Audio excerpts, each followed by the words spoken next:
तो आज हम लोग पढ़ेंगे श्लोक 5वां।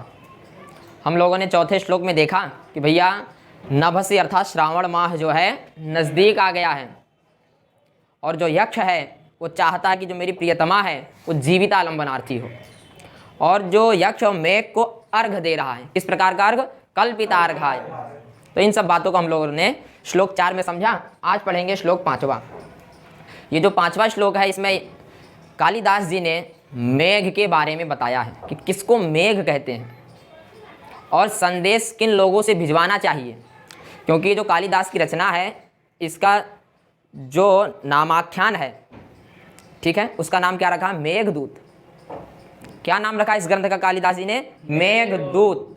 यक्ष ने मेघ को दूत बनाया।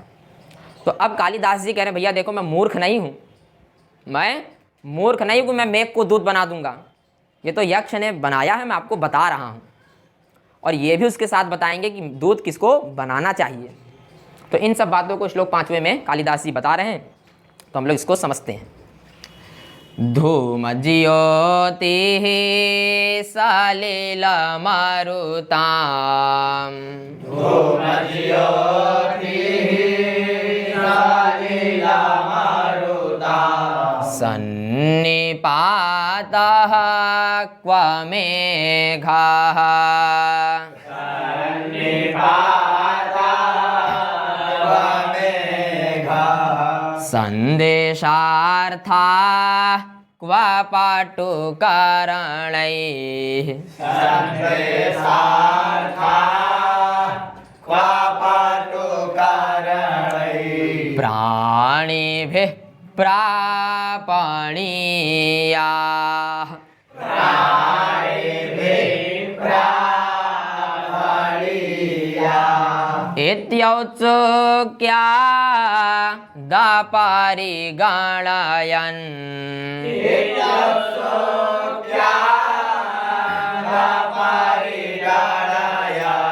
गुह्यकास्तं ययाचे,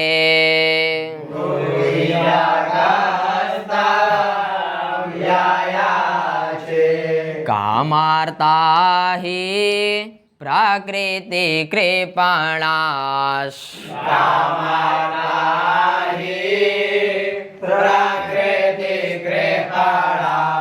चेतना चेतनेषु,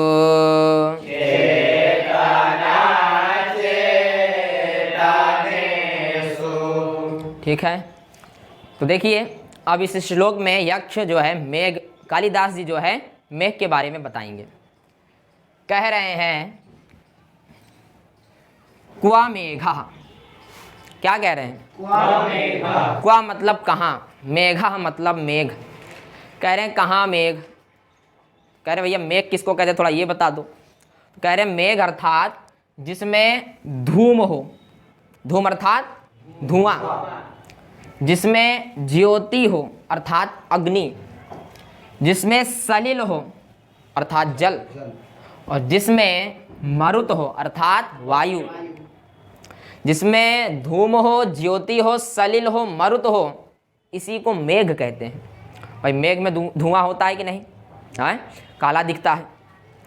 और मेघ में अग्नि भी है। जब मेघ लड़ते हैं तो आपने देखा होगा बिजली उत्पन्न होती है, तो उसमें अग्नि भी है। और उसमें सलिल तो है, ये देखते हो बारिश करता है। और वायु है, बिना वायु को उड़ नहीं सकता। तो ये चार चीज को क्या कहते हैं? इन चार के सन्निपात को क्या कहते हैं? मेघ कहते हैं। समझे कि नहीं? सन्निपात अर्थात इन चार के समूह को मेघ कहते हैं। जहां ये चार चीज एकत्रित हो जाएं वही मेघ है। तो कालिदास जी केवल पुस्तक लिखने वाले नहीं हैं, वैज्ञानिक भी हैं। अरे भाई ये कोई वैज्ञानिक ही बता सकता है, जिसमें सलिल हो, जिसमें मरुत हो, जिसमें ज्योति हो, जिसमें धूम हो, उसका नाम मेघ है। समझे कि नहीं? तो कालिदास जी कह रहे हैं भैया कहाँ मेघ? क्या कोई वायु से संदेश भिजवाता है? अग्नि से, धुएं से, और जो है जल से क्या कोई संदेश भिजवाता है क्या? तो वही कालिदास जी कह रहे हैं भैया कहाँ मेघ, तुम उससे क्या भिजवा रहे हो? ना वो बोल सकता, केवल तड़तड़ कर सकता है, इसके अलावा कुछ नहीं कर सकता। कह कह रहे कहाँ मेघ से तुम ये सब करवा रहे हो, जिसके ना भगवान ने मुंह सही से दिया है, न चलने फिरने के लिए हाथ पैर है, और वो संदेश कैसे कह सकता है तुम्हारा। तो कह रहे भैया यक्ष फिर मेघ से क्यों कह रहा है संदेश के लिए, क्योंकि यक्ष चाहता है कि मैं जो है रामगिरी आश्रम में सही सलामत हूँ। इस संदेश को कहाँ भिजवाना चाहता है, यक्षिणी के पास है। तो क्या ये मेघ कह सकता है, नहीं कह सकता। तो भाई कह रहे हैं कहाँ मेघ से तुम ये सब कहने लगे हैं। तो आगे कह रहे हैं कि भैया यक्ष जो है मेघ से क्यों संदेश भिजवा रहा है। तो कालिदास जी कह रहे हैं इसलिए भिजवा रहा है क्योंकि जो यक्ष है कामार्ता ही प्राकृते कृपणाः चेतना चेतनेषु। कह रहे हैं कि भैया यक्ष जो है कामार्त है, वो कामुक हो गया है, काम वासनाओं से युक्त है, ठीक है। और जो कामार्ता लोग होते हैं वो प्रकृति कृपणाः हो जाते हैं। वो क्या हो जाते हैं, प्रकृति कृपणाः, विवेक शून्य हो जाते हैं। वो क्या हो जाते हैं, विवेक शून्य हो जाते हैं। कौन, कामार्ता लोग जो कामुक होते हैं, वो ये सब के सब क्या हो जाते हैं, प्रकृति कृपणाः हो जाते हैं। वो विवेक, उनकी जो बुद्धि है, जो उनके अंदर विवेक है, वो सब शून्य हो जाता है, वो काम करना बंद कर देता है। जब ऐसी स्थिति होती है तो आदमी चेतना और अचेतना को समझ ही नहीं पाता। आदमी चेतना और अचेतना को नहीं समझ पाता। अचेतना भाई वो गेट से कहने लगेगा मेरा संदेश पहुंचवा दो, वो पंखे से कहने लगेगा मेरा संदेश पहुंचा दो, ये अचेतनाएं हैं। तो ना ही वो चेतना समझ पाता है और ना ही अचेतना, अर्थात जो कामुक व्यक्ति होते हैं वो समझ नहीं पाते मैं किससे बात कर रहा हूँ। जैसे इस समय यक्ष किससे बात कर रहा है, वो अग्नि से, धुएं से, पानी से, इनसे बात करने लगा, भैया मेरा संदेश पहुंचवा दो। तो ऐसी स्थिति कब होती है, जब हम कामार्ता हो जाते हैं, जब हम कामुक हो जाते हैं। और ही का मतलब है क्योंकि, समझे कि नहीं। तो अब कह रहे हैं, किसी ने कालिदास से पूछा अच्छा भैया फिर संदेश किससे भिजवाना चाहिए, ये भी थोड़ा बता दो। तो कालिदास जी कह रहे हैं संदेश ऐसे लोगों से भिजवाना चाहिए। कैसे, संदेशार्था क्वापाटु कारणैः प्राणिभिः प्रापणीयाः। कह रहे हैं भैया संदेश जो है, संदेश के अर्थ को बताना पड़ेगा ना। अच्छा ये बताइए, अगर मेघ जाए यक्षिणी के पास, क्या वो संदेश को संदेश की दृष्टि से बता सकता है। भाई संदेश में आपको कहाँ मासूमियत दिखानी है, कहाँ आपको उसमें तेज गति से बोलना है, ये भी तो होता है कि नहीं। तो संदेश के अर्थ को बताना कोई सामान्य बात नहीं है। कई बार रो के बताना होता, अरे भैया बहुत परेशान है। कई बार हंस के बताना, खुशी हो गई, अरे भैया बहुत कुशल है। तो ये भावनाएं दिखानी पड़ती हैं कि नहीं, क्या मेघ दिखा सकता है। तो इसीलिए कालिदास जी कहते हैं पटु कर्ण ही होना चाहिए। क्या होना चाहिए, पटु कर्ण ही, कर्ण ही अर्थात इंद्रियों वाला हो, और पटु मतलब कुशल हो। पटु मतलब कुशल, इंद्रियों वाला होना चाहिए। और क्या होना चाहिए, हाथी शेर नहीं होना चाहिए।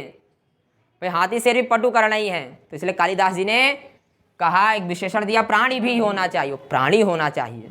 ये नहीं तुम कछुए के पास चले जाओ, कहो संदेश पहुंचा दे। क्या बोले, पटु कर्ण ही हो, और क्या हो, प्राणी भी हो।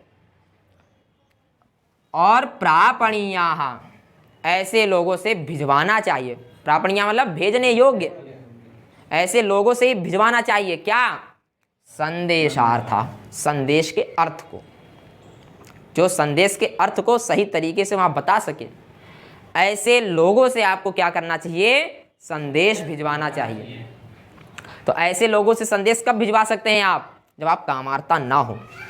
यदि आप कामार्ता होंगे तो आप इनसे संदेश भिजवाएंगे। किससे, धूम से, ज्योति से, सलिल से, मरुत से। और यदि कामार्ता नहीं है तो आप पटु कर्ण ही प्राणी भी प्रापणीयाः, ऐसे लोगों से आप संदेश भिजवाएंगे। समझे कि नहीं।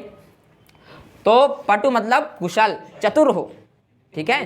हाँ, कुशल इंद्रियों वाले प्राणियों के द्वारा, प्रापणियाँ भेजने योग्य, ऐसे लोगों से आपको संदेश भिजवाना चाहिए। संदेशार्था फिर आगे कहते हैं क्वा, कहाँ। क्वा मतलब कह रहे हैं कहाँ संदेशार्थ और कहाँ मेघ। भैया कहाँ संदेश जैसा एक विशेष चीज और कहाँ तुम मेघ से भिजवाते हो, समझे कि नहीं। कहाँ संदेशार्थाः, कहाँ संदेश का अर्थ और कहाँ मेघ, इसमें तो कोई तालेमेल नहीं बैठ रहा है। इसलिए संदेश ऐसे लोगों से भिजवाइए पटुकरण ही हो और क्या हो, प्राणी हो वो। ये नहीं कि आप चले गए शेर हाथी के पास संदेश भिजवाने लगे, इसलिए कह दिए प्राणी भी ही, वो तो दबोच देगा। हाँ ठीक है, इसलिए कह रहे हैं ऐसे लोगों से आपको संदेश भिजवाना चाहिए, समझे कि नहीं। और कह रहे हैं आगे कि भैया ये सब स्थिति क्यों हो जाती है, हैं? क्यों वो यक्ष मेघ से भिजवाने लगा, ये स्थिति कब उत्पन्न होती है। कह रहे हैं ये स्थिति अब उत्पन्न होती है, कब। कह रहे हैं जब इति उत्सुक्यात, इति औत्सुक्यात, इति औत्सुक्यात, इति मतलब इस प्रकार, औत्सुक्यात जब उत्सुकता हो जाए, जब हमारे अंदर बहुत ज़्यादा उत्सुकता आ जाती है तो हम क्या हो जाते हैं, अपरिगणयन, हम क्या हो जाते हैं, अपरिगणयन हो जाते हैं, अर्थात हम लोग विचार नहीं कर पाते हैं।